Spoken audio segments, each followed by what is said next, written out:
माँ, ईश्वर का भेजा फरिश्ता। एक समय की बात है, एक बच्चे का जन्म होने वाला था। जन्म से कुछ क्षण पहले उसने भगवान से पूछा, मैं इतना छोटा हूँ, खुद से कुछ कर भी नहीं पाता, भला धरती पर मैं कैसे रहूँगा?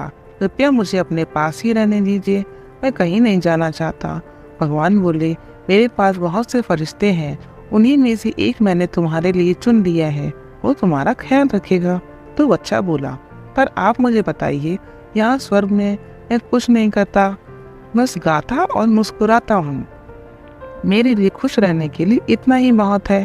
तो भगवान बोले, तुम्हारा फरिश्ता तुम्हारे लिए गाएगा और हर रोज तुम्हारे लिए मुस्कुराएगा भी, और तुम उसका प्रेम महसूस करोगे और खुश रहोगे। तो बच्चा बोला, और जब वहाँ लोग मुझसे बात करेंगे तो मैं समझूंगा कैसे, मुझे तो उनकी भाषा नहीं आती।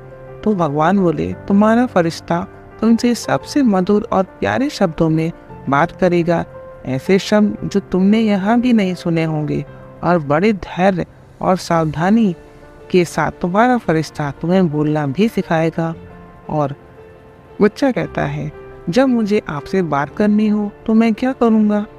तुम्हारा फरिश्ता तुम्हें हाथ जोड़कर प्रार्थना करना सिखाएगा, और इस तरह तुम मुझसे बात कर सकोगे।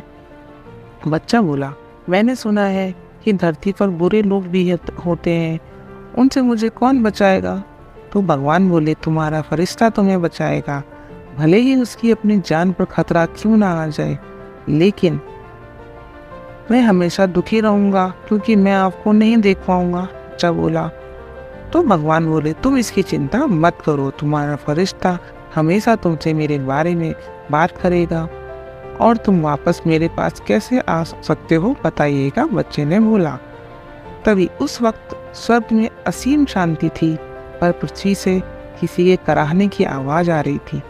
बच्चा समझ गया कि अब उसे जाना है, और उसने रोते रोते भगवान से पूछा, हे ईश्वर, अब तो मैं जाने वाला हूँ, कृपया मुझे उस फरिश्ते का नाम बता दीजिए। तो भगवान बोले, फरिश्ते के नाम का कोई महत्व नहीं है, बस इतना जानो कि तुम उसे माँ कहकर पुकारोगे। तो आपको ये कहानी कैसी लगी, प्लीज़ कमेंट में ज़रूर बताइएगा, और अच्छी लगी तो प्लीज़ मेरे चैनल को सब्सक्राइब कीजिए।